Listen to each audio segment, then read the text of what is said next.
Assalamualaikum warahmatullahi wabarakatuh. Selamat datang di channel Galeri Ilmu. Dengan ilmu semua menjadi lebih mudah. Kali ini akan membahas video pembelajaran kelas 7 bab 1 dengan tema lebih dekat dengan Allah Subhanahu wa taala yang sangat indah namanya. Namun sebelumnya silahkan like, subscribe, dan bagikan video ini agar bermanfaat untuk semua orang.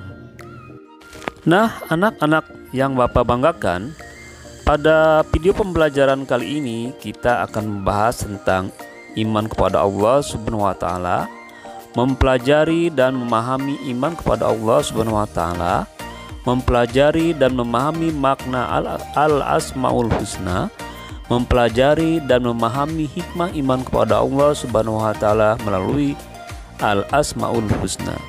Dengan mempelajari materi ini diharapkan menerapkan perilaku melalui contoh yang mencerminkan keteladanan terhadap Al-Asmaul Husna. Nah, anak-anak yang Bapak banggakan, pernahkah kalian merasa dekat dengan Allah Subhanahu wa taala sehingga perasaanmu merasa begitu tenang? Pernahkah kamu merasa jauh dengannya sehingga jiwamu terasa hampa? Berbahagialah orang-orang yang hatinya merasakan dekat dengan Allah Subhanahu wa taala.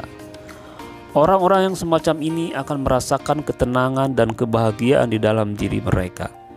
Sebaliknya, ketika seorang hatinya merasakan jauh dari Allah Subhanahu wa taala, maka akan senantiasa diliputi kegelisahan.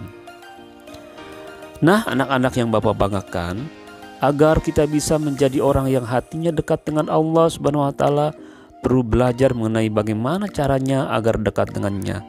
Salah satu caranya adalah dengan lebih mengenalnya. Allah Subhanahu wa taala dapat dikenali melalui nama-namanya yang indah. Dengan mengenali kemudian berlanjut memahami nama-namanya yang indah tersebut. Ketika hati sudah dekat dengan Allah Subhanahu wa taala, maka sebagai hamba marilah kita memohon kepada Allah Subhanahu wa taala dengan memanjatkan doa-doa dan harapan kita kepada Allah Subhanahu wa taala. Memiliki kasih dan sayang yang begitu besar terhadap hambanya, kita boleh bermohon apa saja kepadanya. Syaratnya tentu kita harus yakin akan keberadaannya. Kalau kita belum yakin bahwa Allah Subhanahu wa taala itu ada, sudah barang tentu doa kita juga sia-sia.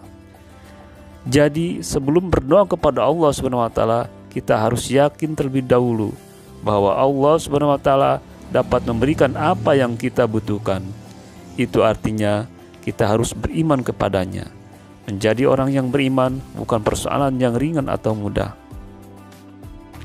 Sebagai manusia yang memiliki pertanggungjawaban kepada Allah Subhanahu wa taala, iman menjadi sangat penting. Nah, anak-anak yang Bapak banggakan, pada dasarnya manusia memerlukan bekal untuk mengarungi kehidupan di dunia maupun di akhirat. Iman merupakan bekal utama bagi seseorang untuk menentukan arah kehidupannya. Hidup tanpa dilandasi iman ibarat orang yang tersesat. Orang tersesat tidak mengerti arah mata angin dan tidak tahu kemana harus melangkah. Betapa pentingnya masalah keimanan ini, sehingga sebagai muslim kita semua harus betul-betul memahami hakikat iman, cara beriman, dan kepada siapa kita harus beriman. Secara harfiah, iman berarti percaya, sedangkan menurut istilah, iman berarti percaya dan meyakini dengan sepenuh hati, mengucapkan dengan lisan, dan membuktikan dengan perbuatan. Tanda-tanda keimanan dalam diri seseorang dapat terlihat dari amal perbuatan yang dikerjakan. Karena kepribadian diri seseorang merupakan pancaran dari iman yang ada di dalam diri seseorang. Iman kepada Allah SWT merupakan pokok dari seluruh iman yang tergabung dalam rukun iman. Dengan demikian, keimanan kepada Allah SWT harus tertanam dengan benar kepada diri seseorang. Sebab jika iman kepada Allah SWT tidak tertanam dengan baik dan benar, maka kekeliruan ini akan berlanjut terhadap keimanan kepada malaikat, kitab, rasul, hari kiamat, serta qada dan qadarnya Allah SWT. Allah SWT berfirman, Ya ayyuhalladzina amanu aminu billahi wa rasulihi wal kitabil ladzi nazzala ala rasulihi wal kitabil ladzi anzala min qabl wa may yakfur billahi wa malaikatihi wa kutubihi wa rasulihi wal yaumil akhiri faqad dhalla dhalalan ba'ida. Yang artinya, wahai orang-orang yang beriman, tetaplah beriman kepada Allah dan Rasul-Nya, dan kepada kitab Al-Quran yang diturunkan kepada Rasul-Nya, serta kitab yang diturunkan sebelumnya.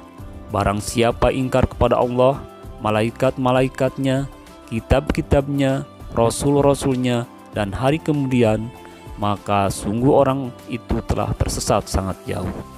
Quran Surat An-Nisa ayat 136. Nah, anak-anak yang Bapak banggakan, keimanan seseorang itu bisa tebal dan bisa tipis, bisa bertambah atau berkurang. Salah satu cara untuk meningkatkan keimanan kita kepada Allah SWT adalah dengan memahami nama-namanya yang baik dan indah. Kita sering mendengar nama-nama indah itu dengan sebutan Al-Asmaul Husna. Nah, anak-anak yang Bapak banggakan, demikianlah untuk video pembelajaran kali ini yang bagian pertama. Mudah-mudahan bermanfaat. Nah, untuk minggu depan kita akan membahas makna Al-Asmaul Husna. Demikian, billahi taufiq wal hidayah. Wassalam. Assalamualaikum warahmatullahi wabarakatuh.